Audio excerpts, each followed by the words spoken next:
For some people, a messy space is mildly annoying. For others, it's deeply unsettling. The anxiety they feel isn't about cleanliness or control. It's about how the brain processes stimulation. Messy environments flood the mind with visual information. Every object competes for attention, even when you're not consciously focused on it. For people who feel anxious in messy spaces, this constant background stimulation keeps the nervous system in a low-level state of alert. The brain interprets clutter as unfinished business, creating a sense that something is always wrong or unresolved. Psychologists often describe this as cognitive overload. When the environment is chaotic, the mind has fewer resources available for emotional regulation, focus, and calm decision-making. Instead of resting, the brain stays busy scanning, sorting, and predicting. Over time, this can turn into anxiety, irritability, or mental fatigue. There's also a strong connection between mess and perceived loss of control. When life feels unpredictable, emotionally, financially, or socially, a messy space can amplify that feeling. It becomes a visible reminder that things are not in order.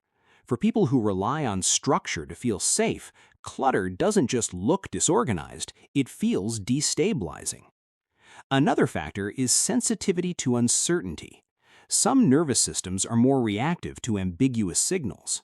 Piles of objects, unfinished tasks, and unclear categories send mixed messages to the brain. This ambiguity can trigger discomfort because the mind prefers clear boundaries and predictable patterns. Clean, organized spaces reduce ambiguity and signal safety. Messy environments can also interfere with identity regulation. For people who value clarity and intention, their space acts as an extension of the self. When the environment feels chaotic, it creates internal conflict. The mismatch between how they want to live and what they see around them can generate guilt, shame, or anxiety. Importantly, feeling anxious in messy spaces doesn't mean someone is obsessive, controlling, or inflexible.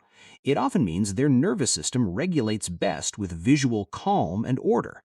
Organization, in this case, isn't about perfection, it's about psychological relief. This is also why decluttering or cleaning can feel immediately soothing for some people.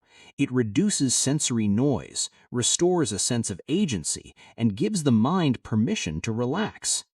But just like minimalism, this response isn't universal. What calms one person may overwhelm another. The key isn't forcing a specific standard of order. It's understanding how your environment interacts with your nervous system and shaping your space accordingly. Anxiety isn't always an internal problem. Sometimes it's environmental feedback.